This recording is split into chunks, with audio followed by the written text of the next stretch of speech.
Hi, I'm Ben Chapman. This is Homegrown, and today we're talking about food safety when the power goes out. So in North Carolina, we have a lot of issues when it comes to weather and severe events, leading to power outages. Whether it's on the coast with hurricanes and tropical storms, or elsewhere in the state, or all throughout the state, when it comes to ice storms, power outages are a thing that we deal with a lot, over and over again.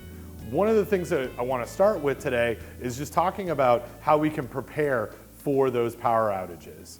The first piece of equipment that's really important to have in your home as you prepare for having a power outage is a great cooler. Having that for some of those high value foods that you may have in your refrigerator and then filling that up beforehand is a great way to go if you know that you're going to be without power for some time. One of the foods that we get the most questions about during a power outage is milk. Is it still safe to drink milk if it's been sitting in my refrigerator and we've been without power for a couple of days? And so think about milk and what happens to it when it sits on your counter if you've left it out for a day or so. Well, it'll start to sour, it'll start to spoil. And really that's just it. It's spoiled. This milk that's in here has been pasteurized, meaning it's heat treated to kill all the pathogens that might make us sick, but there are still some spoilage microorganisms in here that'll cause it to spoil. So the worst thing that can happen to you if you drink milk that's been left out or has been in a fridge for some time as part of a power outage is really that it'll just taste bad, have some off flavors, off odors. It might make you feel like you're sick, but it's not the same as getting salmonella or E. coli. Where we do have food safety concerns, if they've been left into in an environment where the temperature has risen above 41 degrees for more than 4 hours. Things like deli meats are a particular concern because they could be carrying listeria, and that listeria can grow to dangerous levels if this meat's not held at refrigeration temperatures. Moving on to other types of meats, raw meats, same type of thing. Now, while I am going to cook this meat before I consume it, it could be contaminated with something like Staphylococcus aureus, and that pathogen, if in this meat, could grow and create a toxin that's heat stable that I can't cook out when I'm actually consuming it. So both these types of meats, I'm really concerned about keeping them refrigerated, and if they raise above 41 degrees for more than 4 hours, they are a high-risk product. We have other types of foods that we get questions about. Start here with some hard cheeses like cheddar or mozzarella, where these cheeses, Parmesan is another great example. These cheeses, if they're held above 41 degrees and the power goes out, really they're just going to be quality issues over time. It's unlikely that I'm going to get a whole lot of growth of pathogens.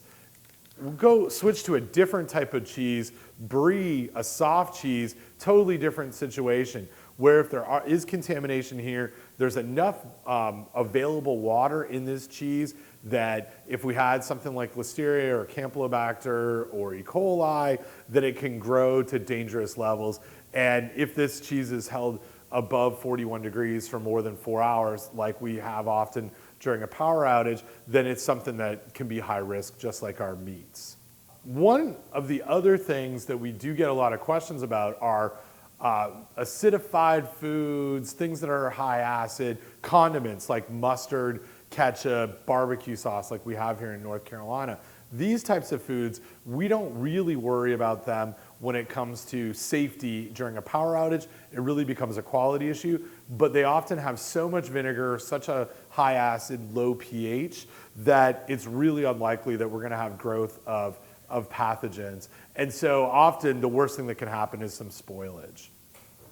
What can I do to make sure that I know whether my refrigerator's been off and if anything melted? And this idea that you can take a penny and place that on top of a frozen glass of ice, and that if you come back and you see that that penny has dropped to the bottom of that glass, that you know that your refrigerator's been off and it's been off long enough to melt ice. So in turn, off long enough to have your foods in this temperature danger zone for more than 4 hours. And so there's something to this trick What I do caution people is that if they see that the penny is still on top of the ice, it doesn't mean that your refrigerator wasn't off. It just might mean that the whole thing wasn't unfrozen, but we still could have temperature issues within a refrigerator. So it's not a fail-safe.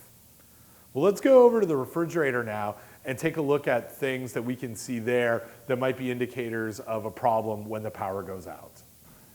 So with refrigerators, one of the things that we have to think about when it comes to food safety during a power outage is how long has the refrigerator been off for and what temperature were the foods at. So in a refrigerator, what you want to do in your preparation is to have a thermometer that shows you really quickly what the temperature of the refrigerator is at. You want to make sure it's below 41 degrees at all times. Modern refrigerators, if you've got a refrigerator that was built in the last 20 years or so, really should keep its temperature, even with the power off, for 6, 8, 10 hours, depending on how well stocked that refrigerator is. So one of the things that you can do in preparation is, even if you don't have a whole lot of food in there, fill up some water bottles, fill up some Ziploc bags, even put it in the freezer, put it in the fridge, just to maintain the temperature of that refrigerator, because it's really gonna act like a big cooler when the power goes out.